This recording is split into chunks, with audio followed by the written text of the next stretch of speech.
తెలంగాణ వ్యాప్తంగా ఉన్నటువంటి రైతన్నలకు డిప్యూటీ సీఎం బట్టి విక్రమార్క కీలక ప్రకటన అయితే చేశారు. భూమి లేని నిరుపేదలకు ఖాతాల్లో కొంత డబ్బునైతే జమ చేస్తున్నారు. దానికి సంబంధించిన డాక్యుమెంట్లు ఏంటి, ఏ విధంగా దీనికి అప్లై చేసుకోవాలి అనేది ఈ వీడియోలో అయితే పూర్తిగా తెలుసుకుందాం. అంతకన్నా ముందు మీరు మన ఛానల్ని సబ్స్క్రైబ్ చేయాలంటే సబ్స్క్రైబ్ చేసి పక్కన బెల్ ఐకాన్ యాక్టివేట్ చేయండి. అదేవిధంగా వీడియో మీకు నచ్చితే కన్ఫర్మ్గా ఒక లైక్ అయితే చేయండి.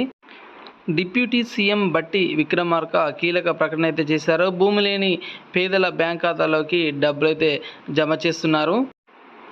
భూమి లేని నిరుపేదల ఖాతాల్లోకి ఏడాదికి 12,000 రూపాయల చొప్పున జమ చేస్తామని ఆయన చెప్పడం అయితే జరిగింది. ఖమ్మం నాగులపంచలో దళిత బంధు 2వ విడత లబ్ధిదారులకు మంజూరీ పత్రాలు అందజేసి ఆయన అయితే ఆ సభలో దీని గురించి అయితే మాట్లాడడం అయితే జరిగింది. త్వరలోనే పేదలకు ఇల్లు ఇప్పిస్తామని అయితే చెప్పారు. అదేవిధంగా సోలార్ విద్యుత్ ఉత్పత్తిలో మహిళలకు భాగస్వామ్యం కల్పిస్తామని అయితే బట్టి విక్రమార్క గారు అయితే చెప్పడం జరిగింది.